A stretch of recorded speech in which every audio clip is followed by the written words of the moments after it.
Chapitre 4. L'éducation des enfants sorciers. 15-24 décembre 2011.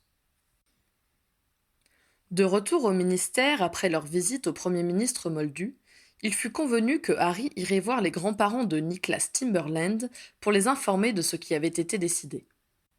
Il fit venir Well-Beloved dans son bureau et résuma à son intention et à celle de Pritchard les grandes lignes de la réunion qui s'était tenue. Maintenant, à nous de convaincre Mr. et Mrs. Spavin de laisser l'enfant repartir et accepter les termes de l'accord, conclut-il. Il n'était pas persuadé que le couple ait la sagesse d'accepter un droit de visite réduit. Un regard vers Well-Beloved le convainquit qu'il n'était pas le seul à le penser. Il s'imagina avec malaise devoir retirer l'enfant de force des bras de ses grands-parents. C'est sans enthousiasme que les deux aurores traversèrent le jardin des Spavin après avoir salué leurs collègues de garde. Mr. Spavin le fit entrer de mauvaise grâce et demanda en préambule. « Quand allez-vous nous rendre notre liberté ?» « J'étais justement venu vous en parler, » riposta Harry. « Le ministère de la Magie a décidé que le père de Nicholas serait obligé de vous accorder le droit de prendre le petit chez vous un week-end sur 2 et pendant une partie des vacances scolaires. » Ignatius regarda sa femme, qui était venue s'asseoir près de lui. « Cela veut dire que nous devons le rendre ?» s'enquit-il. « C'est son père, » rappela Harry. « Nicholas a besoin d'être avec lui. »« Vous vous moquez de nous !» s'exclama la grand-mère. « Il est hors de question que nous le laissions partir !»« C'est une décision qui a été prise par le ministère, » tenta de les raisonner Harry. « Qui a pris cette décision ? Est-ce vous ?» l'apostropha Mr. Spavin. « Êtes-vous à ce point dénaturé pour nous arracher tout ce qui nous reste de notre famille, l'enfant de notre fille unique ? Nous avons réussi à imposer à Geoffrey Timberland de vous laisser voir votre petit-fils, alors que vous le lui aviez enlevé de force. C'est déjà beaucoup, même si vous ne semblez pas vous en apercevoir, » fit remarquer Harry. En voyant les mines renfrognées des grands-parents, l'Aurore sentit sa colère monter à l'idée qu'ils ne faisaient aucun effort pour se montrer raccommodants, alors qu'ils avaient indirectement mis le monde sorcier dans une situation très problématique. Mais ils ne pouvaient dire ce qu'ils pensaient. Ils représentaient le ministère, ils devaient faire preuve de retenue. « Je comprends votre tristesse, et je vois bien que vous tentez de faire au mieux pour votre petit-fils. Il a paru au ministère que Nicholas a le droit de voir non seulement ses grands-parents, mais aussi son père. Je suis certain que vous pouvez vous entendre pour le bien du petit. »« Vous ne comprenez vraiment rien !» cracha Mr. Spavin. « C'est possible, mais vous et moi devons obéir au ministère. »« Vous avez su désobéir au ministère quand il donnait des ordres que vous désapprouviez, » fit remarquer Ignatius. « Il y a une légère différence entre persécuter la moitié des sorciers et faire en sorte qu'un père puisse voir son fils, » répliqua sèchement Harry.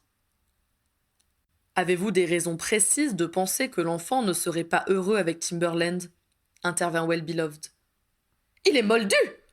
cracha Malvina. Harry grinça des dents et laissa son partenaire répondre. « Votre fille l'a jugé digne d'être le père de son fils, » tenta Well-Beloved. Les deux grands-parents serrèrent les lèvres. Visiblement, cela n'emportait pas leur conviction. « Aussi injuste que cela paraisse, vous n'avez pas tellement le choix, » énonça Well-Beloved. « Pourquoi ne pas essayer ? Si on se rend compte que c'est mauvais pour votre petit-fils, une autre solution sera recherchée. »« Est-ce applicable dès aujourd'hui ?» demanda Malvina à la voix tremblante. « Non. Il faut aussi signifier à Mr. Timberland quelles seront ses obligations envers vous et s'assurer qu'il est prêt à les honorer avant de lui rendre le petit, » la rassura le collègue de Harry. « Vous pourrez toujours vous adresser au ministère en cas de problème, » précisa Harry, « mais vous n'aurez pas le droit de modifier de votre propre chef les termes de l'accord. Y déroger de manière unilatérale vous ferait perdre tout droit de voir l'enfant. Timberland ne peut pas venir dans le monde sorcier tout seul, mais vous non plus ne seriez pas capable de le retrouver s'il changeait de ville. Vous en tenir à ce qui a été décidé est le meilleur moyen pour vous de continuer à voir votre petit-fils. »« Et si Timberland décide de disparaître dès que nous lui rendrons Nicholas ?» s'inquiéta Malvina. « Le Premier ministre Moldu s'est engagé à ce que cela n'arrive pas, » expliqua Harry. « Ils ont une police efficace et peuvent nous le garantir. » « Pouvons-nous au moins garder Nicholas pour Noël ?» demanda Ignatius. « On était le 15 décembre. Harry ne doutait pas que le père ferait de son côté une demande analogue. Ce n'était pas à lui de prendre la décision. « Je ne sais pas. Je ferai suivre votre demande », fut tout ce qu'il put répondre.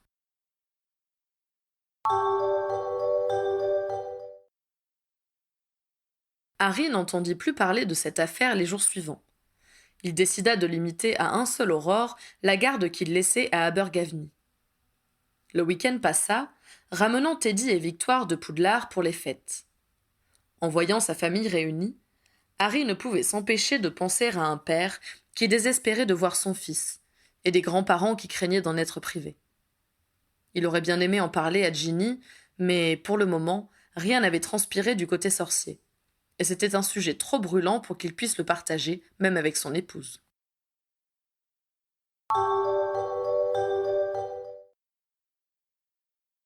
Le mardi matin, Pritchard accueillit Harry la mine sombre. « Quoi encore » demanda Harry. Sans répondre, son adjoint lui tendit la Gazette du sorcier. « Le ministère veut arracher un enfant sorcier à sa famille pour l'envoyer chez les Moldus », titrait le quotidien. « Bon sang, qui a craché le morceau » sacra Harry. « Les grands-parents, je pense » le renseigna Pritchard d'une voix dégoûtée. « Ils sont interviewés en page 3. » Harry se jeta sur l'article indiqué. Comme il le craignait, Mr. et Mrs. Pavin protestaient contre la décision injuste du ministre de la Magie de remettre un enfant pourvu de pouvoir à un moldu incapable de faire face aux manifestations magiques d'un sorcier en devenir. « Autant que je monte voir Kingsley avant qu'il ne me fasse appeler, » dit sombrement le commandant des Aurores. À ce moment, son miroir se mit à vibrer. « J'arrive !» indiqua Harry avant même de vérifier qui était son interlocuteur. Il retrouva Jason Apollo dans l'ascenseur. Le responsable des excuses avait l'air atterré. Et c'est dans un silence morose que les deux hommes attendirent d'arriver à destination. Kingsley n'était pas seul dans son bureau. S'y trouvait déjà le directeur de la Gazette du Sorcier, Barnabas Cuff, Lee et Padma d'Alternative Magique, ainsi que Xenophilius Lovegood du Chicaneur et Gigas Hertz de la Rythme. Il y avait aussi Adriana Curley du département de la coopération internationale. Harry le connaissait un peu parce qu'il avait assisté Ginny dans ses voyages à l'étranger quand elle rassemblait des pièces pour son musée. Le ministre les invita à s'installer autour d'une table ronde dressée dans un coin du bureau. « Mesdames et messieurs de la presse, je vous ai prié de venir pour vous donner une vision la plus complète possible de ce que je pressens être le sujet qui va passionner les foules ces prochaines semaines, » commença Kingsley. « La Gazette a donné le coup d'envoi et il est maintenant trop tard pour traiter cette affaire avec la discrétion qui aurait été préférable. » Cuff sembla vouloir prendre la parole, mais Kingsley l'arrêta d'un geste. « Je ne prétends pas vous dicter ce que vous devez mettre dans vos colonnes. Simplement vous permettre de décider en conscience et en connaissance de cause ce qui peut ou non paraître dans vos publications, » précisa-t-il. « Vos 3 journaux et la radio font l'opinion. Vous avez une lourde responsabilité. Or, ce conflit a pris une importance qui dépasse nettement la simple histoire de famille. Mr. Apollo, du comité des excuses à l'usage des Moldus, va vous expliquer pourquoi. » Le fonctionnaire fit un récit circonstancié de l'affaire et distribua la copie du texte écrit par Geoffrey Timberland aux journalistes. Sur un signe de son ministre, Harry résuma les entretiens qu'il avait eus avec les grands-parents et les mesures qu'il avait prises pour qu'ils ne disparaissent pas dans la nature avec l'enfant. Enfin, Ackerley indiqua les messages qu'il avait reçus de l'étranger et les inquiétudes que faisait naître cette histoire dans les autres gouvernements sorciers. « Comme vous le constatez, » reprit Kingsley, « nous ne sommes pas complètement libres de nos mouvements. Nous avons des obligations vis-à-vis de la loi internationale du secret, ce qui nous oblige à prendre au sérieux le texte diffusé par le père de l'enfant. Par ailleurs, nos relations avec les Moldus nous interdisent de malmener cet homme, et un sortilège d'oubliette qui transformerait son cerveau en légume, au vu de ce qu'il faudrait effacer, n'est envisageable qu'en dernier recours. Les 2 parties devront donc transiger, et nous les y obligerons si elles refusent de le faire de leur plein gré. Une population sorcière appelant à corps et à cri des mesures drastiques est bien la dernière chose qu'il nous faut. Malgré vos bonnes paroles, vous nous reprochez tout bonnement d'avoir mis au courant nos lecteurs d'une crise internationale, grogna Cuff. Votre gazette est bien plus libre depuis que je suis ministre que durant les décennies qui m'ont précédé, rappela Kingsley d'un ton sec. Si je voulais vous censurer, je l'aurais fait depuis longtemps. Je vous demande simplement de ne pas laisser les choses s'envenimer à un point qui serait préjudiciable pour tout le monde. Nous faisons tous un tri dans ce que nous envoient les lecteurs, rappela Lee d'une voix calme. Nous ne laissons pas passer ce qui est trop loin de notre ligne éditoriale, ou qui serait susceptible de nous aliéner notre public. Il est possible d'informer les sorciers sans se faire l'écho de ceux qui ont les discours les plus radicaux. Pouvons-nous parler des fées qui échangent des enfants sorciers contre des bébés moldus à Sainte-Mangouste ? Interrogea Xénophilius. Il y eut une pause. Cuff considéra son collègue avec mépris. Adriana Curley, qui n'avait manifestement pas eu souvent affaire à lui, avec effarement. Lee, Padma et Hertz manifestèrent un amusement bienveillant, et Kingsley resta impassible. Tout ce que je demande, c'est de l'information vérifiée et qui n'appelle ni à la violence ni à braver la loi, énonça-t-il d'une voix égale. Pour votre information, enchaîna Apollo, nous ne restons pas les bras croisés devant les agissements de Timberland. Nous avons commencé à publier d'autres textes dans la même veine, mais racontant des histoires complètement inventées pour noyer dans des inepties les informations qu'ils donnent. Hier, nous avons posté le témoignage d'une personne qui se rend compte que ses voisins sont des extraterrestres. Dans quelques jours, ce sera une histoire de jeu cosmique dans lequel les humains sont des pièces sur un échiquier. Mr. Timberland ne va-t-il pas dire que cela n'a aucun rapport avec lui ? S'inquiéta Padma. Le Premier ministre Moldu a fait le nécessaire de son côté. Nous pouvons utiliser l'identité virtuelle de Timberland pour poster sur le même site que lui. S'il criait au complot, cela ne fera qu'accréditer son manque de fiabilité. Cuff se rend-il compte à quel point les Moldus coopèrent activement avec nous ? S'interrogea Harry. Sans doute que non. Quand le petit Nicholas rentrera-t-il chez son père ? Demanda Gigas Hertz. Le plus tôt sera le mieux, indiqua Kingsley d'une voix ferme. Aujourd'hui ou demain. Harry se demanda dans quelle mesure leur interview dans les journaux avait fait perdre aux épouses Pavine toute chance de garder leur petit-fils pour Noël. Et si ce fou furieux continue à nous mettre en danger ? Interrogea Cuff. On va le laisser faire ? Et s'il refuse d'envoyer l'enfant à Poudlard ? S'il devient dangereux pour le secret, il est évident que nous adopterons des mesures plus drastiques, affirma Kingsley. Le secret doit être préservé à tout prix, et mon homologue moldu l'a bien compris. Mais pour le moment, tout ce que demande Timberland est le retour de son enfant. On va commencer par là, tout en veillant à ce que les grands-parents aient un droit de visite régulier. Nous avons été très fermes là-dessus lors de nos discussions avec leur Premier ministre. L'enfant ne doit pas être coupé de ses racines sorcières et devra fréquenter notre école de sorcellerie. Cet accord contient-il d'autres termes ? Se fit préciser Lee.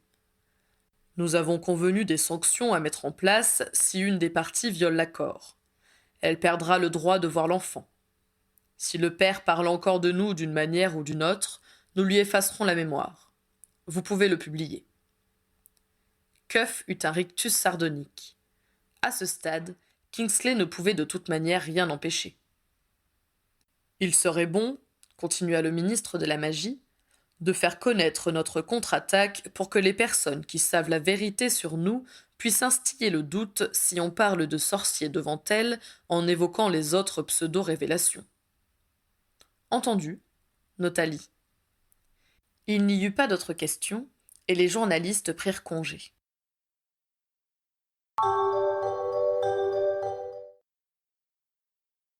Une fois qu'ils furent entre eux, Harry demanda « Que fait-on maintenant ?»« Allez chercher l'enfant et rendez-le à son père, » répondit le ministre. « Ils vont aller se plaindre à la Gazette, et ce n'est pas Barnabas Cuff qui leur conseillera la modération. » prédit Harry. Le mal est fait, autant en finir. J'ai eu hier le ministre Hastings au téléphone. Tout est prêt de son côté pour que Timberland ne nous joue pas de mauvais tours. Nous avons établi un calendrier pour les visites. Voici les coordonnées de Timberland et les instructions pour que l'enfant passe d'un côté et de l'autre. Harry retrouva Well-Beloved au QG des Aurores et l'informa des suites de leur affaire. « Je pense qu'il vaut mieux commencer par aller voir où habite le père, » conclut Harry. « On pourra comme ça y transplaner directement une fois Nicholas avec nous. » « Je ne pense pas que les Spavin nous le rendront sans protester, » prévint Well-Beloved. « Moi non plus, » reconnut Harry. « Pauvre gosse, sa famille ne lui facilite pas la vie. Et si on emmenait Timberland avec nous ?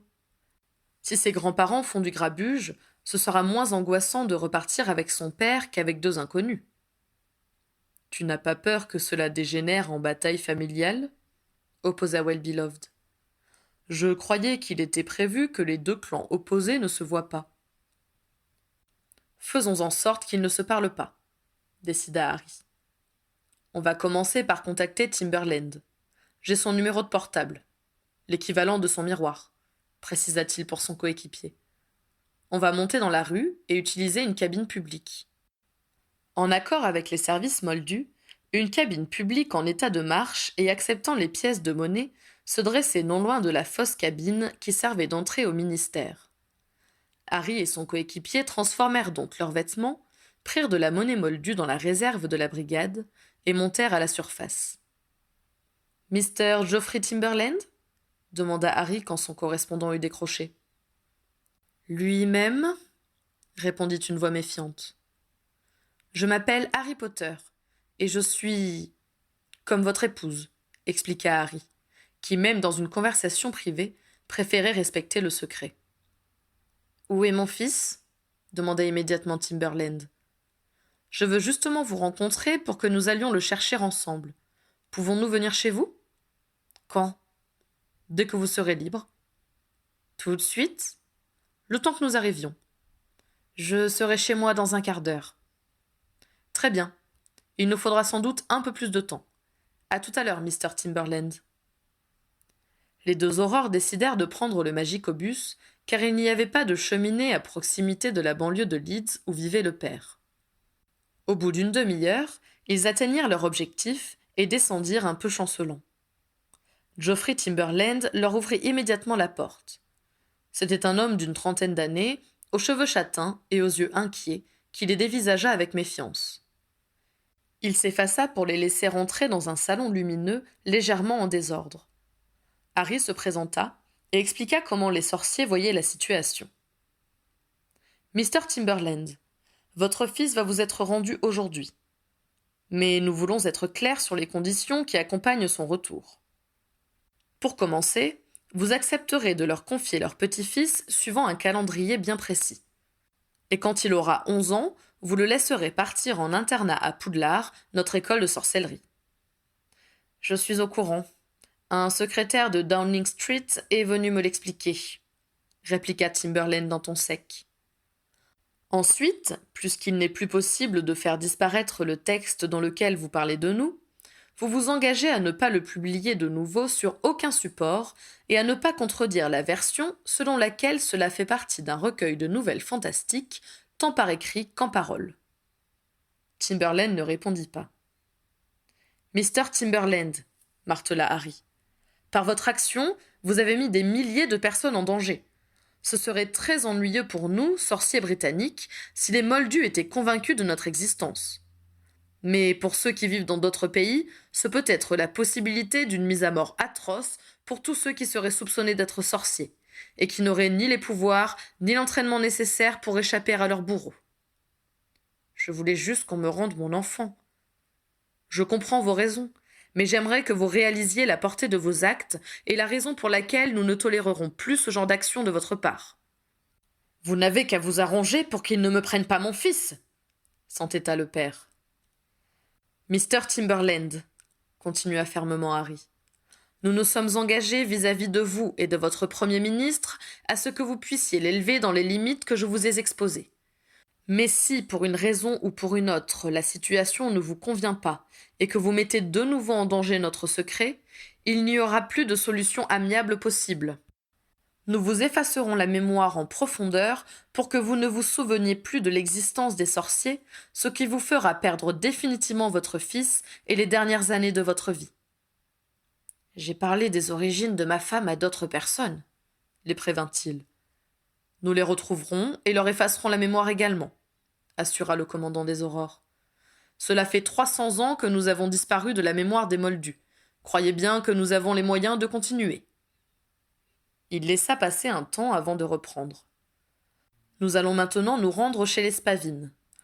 Nous n'avons pas l'intention d'arbitrer une dispute, donc vous resterez à l'extérieur du jardin pendant que nous irons dans la maison pour en faire sortir Nicklas. Nous ne tolérerons aucun témoignage. C'est en silence que les 3 hommes se préparèrent à transplaner. Harry laissa Well-Beloved prendre Timberland en escorte. Ils émergèrent juste devant le portail du jardin des grands-parents. « Restez là !» ordonna Harry à son collègue et aux Moldus en les faisant reculer derrière un buisson pour ne pas être visibles de la maison. Il salua Vince Aldridge, qui était de garde, et se dirigea vers l'habitation. La porte s'ouvrit avant qu'il n'ait besoin de frapper. Mr. Spavin avança sur le perron, baguette brandie vers l'aurore. D'un mouvement fluide, Harry sortit la sienne et lança un expelliarmus modéré pour désarmer son adversaire sans le déséquilibrer, avant même que le vieil homme ait terminé de prononcer le sort qu'il lui destinait. « Ne m'obligez pas à vous stupéfixer, » indiqua Harry. « Cela traumatiserait votre petit-fils et ne changerait rien à ce qui va se passer. Dites-lui au revoir, vous le reverrez bientôt. » Ignatius se tint un moment en posture de défi, puis ses épaules s'affaissèrent comme s'il acceptait sa défaite. Harry surveilla les 2 adultes tandis qu'ils serraient l'enfant contre eux, les yeux pleins de larmes. Impressionné, Nicklas commença à pleurer à son tour, amenant Harry à intervenir. « Ton papa t'attend dehors. Il est pressé de te voir. » Le gamin tourna immédiatement la tête vers la porte, visiblement heureux à l'idée de revoir son père. Mr. Spavin réagit avec vigueur. « Vous l'avez amené chez nous ?»« Sur le chemin communal appartenant à tout le monde, » répliqua sèchement Harry. « Et si vous avez l'intention de lui faire une scène devant le petit, sachez que je manie aussi très bien le silencio. » 2 regards furieux furent la seule réponse. Harry ouvrit la porte en faisant signe à l'enfant de le suivre. Nicklas regarda dans le jardin, vit son père qui s'était avancé jusqu'à la barrière et courut vers lui en criant « Papa !»« Ramène-les, je reste un peu !» cria Harry à Well-Beloved. « On se retrouve au ministère !» Il resta sur le perron le temps que les 3 voyageurs disparaissent. Ensuite, il retourna dans la maison. Les Spavin étaient assis sur le canapé, anéantis, main dans la main. « Vous allez le revoir dès lundi prochain, le 26 décembre, pour toute la semaine. » tenta de les réconforter Harry en déposant sur la table devant eux un morceau de parchemin frappé des armes du ministère de la magie. Un agent du ministère viendra vous l'amener, puis reviendra le dimanche soir le ramener chez son père. Les 2 grands-parents ne bougèrent pas. Harry avait pitié d'eux, mais il devait mener sa mission jusqu'au bout. Vous devez être conscient que toute tentative de soustraire Nicklas à son père vous fera perdre tous vos droits sur lui. Il en est de même pour Timberland. Pour le bien de l'enfant, je vous conseille vivement de vous y conformer. « Comment osez-vous parler de son bien alors que vous l'envoyez chez ces gens-là » réagit Ignatius. Harry soupira et partit sans répondre.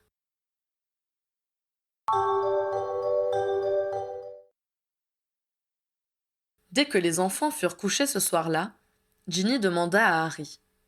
« Tu savais pour cette histoire de violation du secret ?»« Oui, » répondit-il, incertain d'avoir envie d'en parler avec sa femme, encore secouée par les émotions de la journée. « Et tout à l'heure, je suis même allé chercher le gamin pour le rendre à son père. »« Celui qui a révélé le secret ? Tu crois que c'est une bonne idée ?» Au ton de Ginny, il était clair qu'elle était loin d'en être persuadée. « Enfin, c'est son père ! Le fait qu'il soit moldu ne le disqualifie pas pour élever un petit sorcier. » Mais il a trahi le secret. Tu te rends compte de ce qu'il a fait? Ginny, je suis en contact avec Kingsley qui a la Confédération internationale des sorciers sur le dos depuis une semaine. Bien sûr, je m'en rends compte, protesta-t-il agacé. Elle le regarda un moment et demanda. Mais ça ne t'angoisse pas? Enfin, ma chérie, le temps des chasses aux sorcières a passé de mode en Angleterre, et le ministère fait son possible pour noyer le poisson avec de fausses informations sur Internet. Ce sera dans le journal demain. Ils en ont parlé à la radio aujourd'hui, convint-elle. Mais il n'empêche que ce type est au mieux un irresponsable, au pire un criminel. Lui confier un gamin ne me semble pas des plus judicieux. Harry, il a trahi le secret. Il en a parlé sur Internet. Tout le monde est au courant maintenant. Harry n'avait pas l'impression que cette conversation l'aiderait à se sentir mieux avec cette affaire. Écoute, si cela ne te fait rien, on change de sujet. Je n'en peux plus de cette histoire, et quelque chose me dit que c'est loin d'être terminé.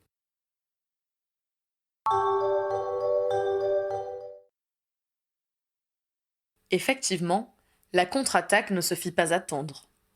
Le 23 décembre, la Gazette du Sorcier titrait « Un enfant arraché à sa famille la veille de Noël ». Quelques pages plus loin, une tribune de magie, Quidditch et tradition s'insurgeait contre la décision du ministère de la Magie de céder à l'ultimatum d'un ennemi des sorciers. Comment peut-on confier un de nos enfants à un homme qui déteste autant les sorciers, un homme qui a comploté pour que le temps des persécutions revienne? Interrogeait l'article.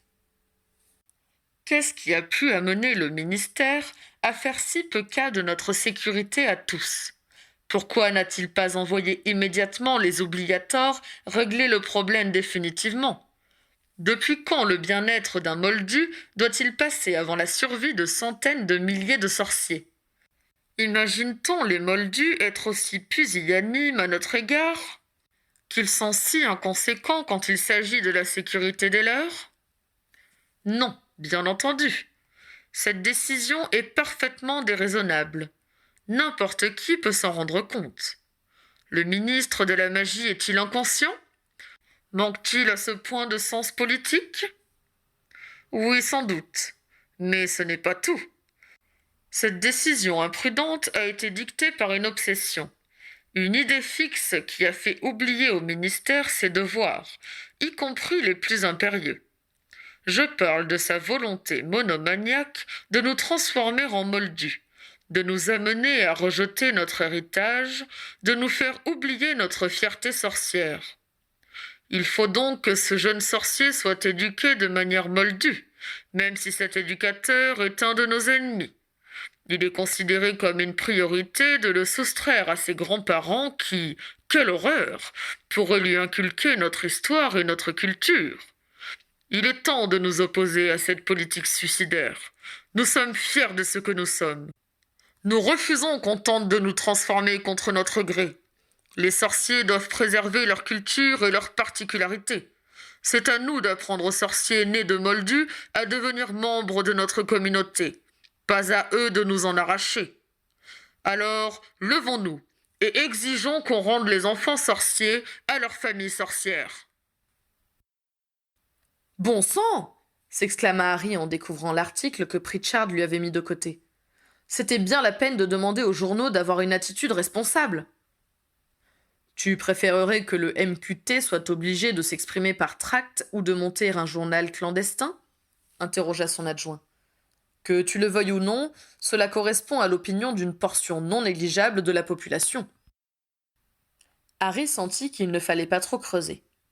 S'il savait pouvoir compter sur la totale loyauté de Pritchard, il ne pouvait exiger que son adjoint aligne sa manière de penser sur la sienne. Tenter de le convaincre serait lui dénier son droit d'avoir son indépendance d'esprit ou le contraindre à l'hypocrisie. Or, Harry tenait à préserver leur relation d'un trop grand lien de subordination.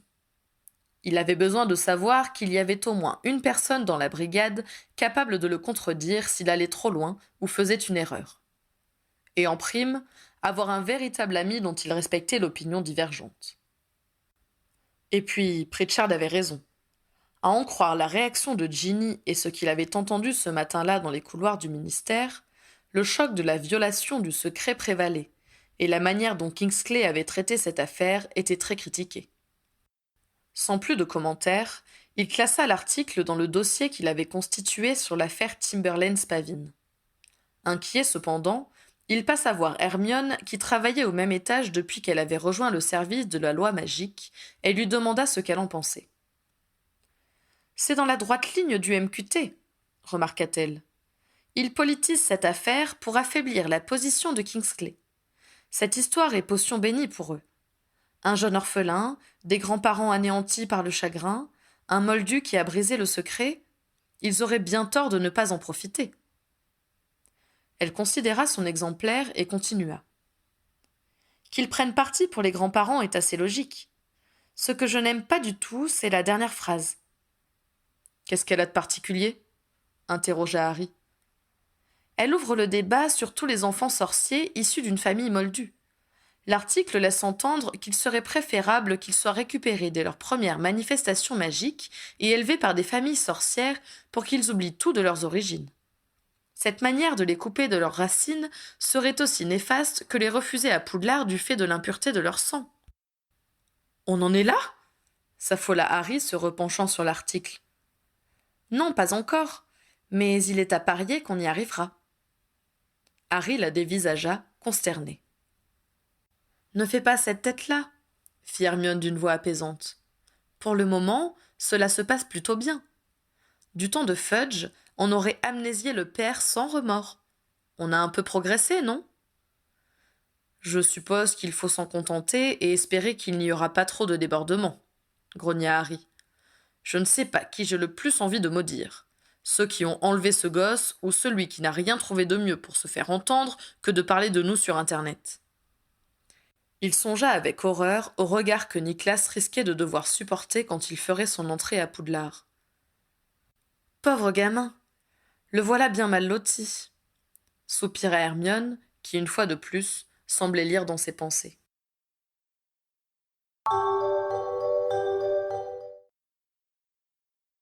Le lendemain, Harry retrouva sa famille au terrier pour le réveillon. Peu après son arrivée, Molly lui demanda ce qu'il pensait de l'affaire du pauvre petit Nicholas. Il répondit qu'il estimait que ce serait bien de ne pas aborder le sujet le soir de Noël. Elle convint que ce n'était pas une conversation très adaptée aux circonstances. Ron et George arrivèrent assez tard, car le magasin n'avait pas désempli jusqu'à la dernière minute. Ils avaient de nouveau embauché Teddy, qui avait travaillé avec eux durant toute la semaine. Ils se reposeraient cependant la semaine suivante pour repartir à Poudlard en pleine forme. Les 3 administratrices du musée de la magie, par contre, avaient fermé tôt. Autant les familles avaient investi leur établissement durant l'été, autant elles restaient chez elles ou se rendaient visite lors de ces vacances-là. L'époque n'était pas non plus propice aux voyages touristiques et peu de sorciers étrangers s'étaient présentés les jours précédents. Le premier semestre de Victoire s'était bien déroulé. Dans ses lettres adressées à ses parents, elle avait longuement raconté les occasions où elle avait fait gagner des points à sa maison, en écoutant en classe et répondant bien aux professeurs. La petite fille adorait manifestement ses cours de sortilège et de vol sur balai.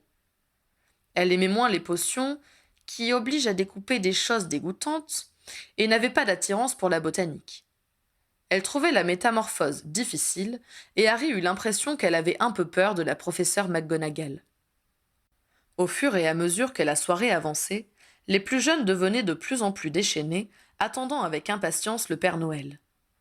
Ceux qui purent veiller jusqu'à l'heure fatidique entendirent enfin un vrombissement qui venait du ciel. Ils se ruèrent dans le jardin sans remarquer l'absence de Charlie, qui jouait chaque année le rôle-titre. Émerveillés, ils se pressèrent autour de la moto de Harry que des sortilèges avaient rendue rouge et blanche pour l'occasion.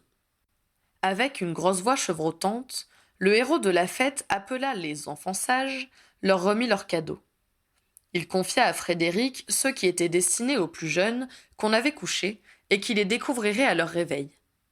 Il laissa en outre un sac plein de présents enrubannés pour les adultes, pour qu'ils restent jeunes malgré les années. Ho ho ho.